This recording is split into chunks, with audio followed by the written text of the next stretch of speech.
नमस्कार उद्योजक मित्रांनो, मी राजकुमार बाके. तर आज तुम्हाला नवीन टॉपिक एकदम घेऊन आलेलो आहे. टॉपिकचं नाव आहे कस्टमर रिटेन्शन. मित्रांनो, प्रत्येक उद्योजकाला एक सगळ्यात मोठा प्रॉब्लेम असतो. तो प्रॉब्लेम म्हणजे कुठला असतो की जो ग्राहक माझ्याकडे येतो आणि प्रॉडक्ट आणि सर्व्हिस घेतोय, परत परत तो ग्राहक माझ्याकडे येईल का? तर ह्याच्यासाठी मला काय स्ट्रॅटेजी बनवावं लागेल? तर मित्रांनो, आपल्याला एक गोष्ट लक्षात असायला पाहिजे ॲज अ उद्योजक म्हणून की आपण प्रत्येक ठिकाणी बघून म्हणजे आपलं ऑब्झर्वेशन पॉवर एवढं स्ट्रॉंग असायला पाहिजे ना की 10 दिशांनी असायला पाहिजे की मार्केटमध्ये एक्झॅक्टली काय चालू आहे, राजकारणात इव्हन काय चालू आहे. आज तुम्हाला मी राजकारणातलंच एक गोष्ट सांगेन. गोष्ट म्हणजे काय, एक स्ट्रॅटेजी तुम्हाला सांगेन जे की बीजेपी गव्हर्नमेंटने अवलंबलं होतं. जसं की 22 जानेवारीला राम मंदिरचं प्रतिष्ठापना झालं.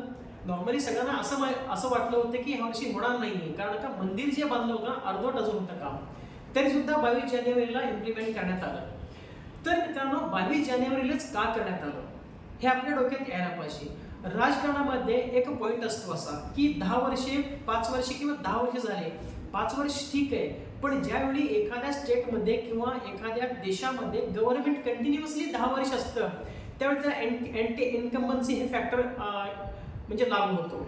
म्हणजे कसं आहे की परत परत तेच गव्हर्नमेंट निवडून येत नाही, अँटी इन्कम्बन्सी फॅक्टर वर्क होतो तिथं. त्यामुळं काय झालं, ह्या वेळेला मोदी गव्हर्नमेंटवर ना बरेच लोक थोडंसं नाराज होते, राईट. नाराज असल्यामुळं त्यांनी काय केले, जे 2019 मध्ये वोटर होते तेच वोटर परत एकदा रिपीट कसं आमच्याकडे येतील ह्याचा ते विचार करत बसले होते. ॲक्च्युली विचार करताना त्यांच्या डोक्यात आलं की राम मंदिरचं ही गोष्ट आपण इम्प्लिमेंट करायला पाहिजे. ज्यावेळी 2024 मध्ये जे काही जण थोडंसं नाराज होते राम मंदिरच्या प्रतिष्ठापनेमुळे, काय झालं, जे 2019 मध्ये आलेले होते तेच परत एकदा वोटिंग करायला काय करतील, 2024 मध्ये 100% येतील. म्हणजे काय, जेवढे त्यांचे कस्टमर्स म्हणजे वोटर्स होते, जसं की एखादा ग्राहक माझ्याकडून एखादी वस्तू घेतला, सेवा घेतला, तर काय तो परत येऊ कसं येईल ह्याच्याबद्दल प्रत्येक वेळी आपण ॲज अ उद्योजक म्हणून विचार करत राहायला पाहिजे. म्हणजे काय, आपल्याला स्ट्रॅटेजी असे बनवायला पाहिजे जे मॅग्नेटिक असायला पाहिजे आणि प्रॉफिटेबल सुद्धा असायला पाहिजे. राम मंदिरचं एक्झाम्पल एकदम बेस्ट आहे मित्रांनो. कारण कसं, ह्याच्यात काय होतं की कस्टमर रिटेन्शनमध्ये तुम्ही ज्यावेळी ग्राहकापर्यंत तुम्हाला पोहोचायचं असतं त्यावेळी तुम्हाला काहीतरी खर्च करावं लागतं. म्हणजे for example advertising through, for example TV ad through, paper ad through, pamphlets through, boards through किंवा social media, digital media through तुम्ही काय करता, त्या व्यक्तीपर्यंत पोहोचण्यासाठी काही ना काही खर्च केलेला असता. ज्यावेळी तो व्यक्ती तुमच्याकडे येतो, ग्राहक तुमच्यापर्यंत येतोय, तुमचं सेवा किंवा तुमचं प्रॉडक्ट आवडलं तर तो काय करेल, परत एकदा तुमच्यापर्यंत येईल. जर तो व्यक्ती एकदा तुम्ही ॲड केलात, पहिल्यांदा आलात, सेकंड, थर्ड, फोर्थ टाइम येत गेला तर काय होईल, तुमचा नेक्स्ट जो मार्केटिंगचा खर्च आहे ना पूर्णपणे वाचेल, राईट. त्यामुळं उद्योजकांनी कंटिन्युअसली काय करायला पाहिजे, विचार करत राहायला पाहिजे की मला कशा प्रकारचे स्ट्रॅटेजी डेव्हलप करता येईल आणि मी कशा प्रकारे हे स्ट्रॅटेजी कुठल्या वेळेला इम्प्लिमेंट करायला पाहिजे. जसं की राम मंदिरचं झालं, राईट. एकदम बेस्ट स्ट्रॅटेजी त्यांनी यूज केले. स्ट्रॅटेजी एकदम मॅग्नेटिक होता.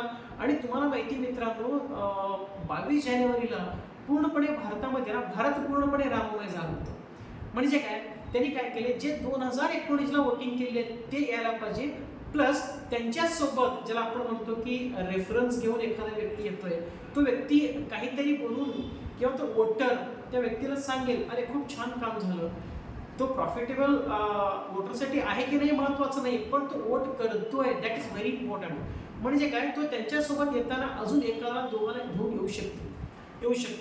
त्यामुळे 2019 मध्ये जे जे लोक वोटिंग केले होते परत एकदा ते 2024 मध्ये 100% करू शकतात. असा मॅग्नेटिक आणि प्रॉफिटेबल असा मॅग्नेटिक स्ट्रॅटेजी होता, मार्केटिंग स्ट्रॅटेजी होता. मित्रांनो, तुम्हीही तुमच्या ग्राहकासाठी, तुम्ही तुमच्या प्रॉडक्टसाठी, तुम्ही तुमच्या सर्व्हिससाठी अशा प्रकारचे काहीतरी स्ट्रॅटेजी जे प्रॉफिटेबल आहेत आणि जे मॅग्नेटिक आहेत, तुम्ही हे विचार करून करू शकता.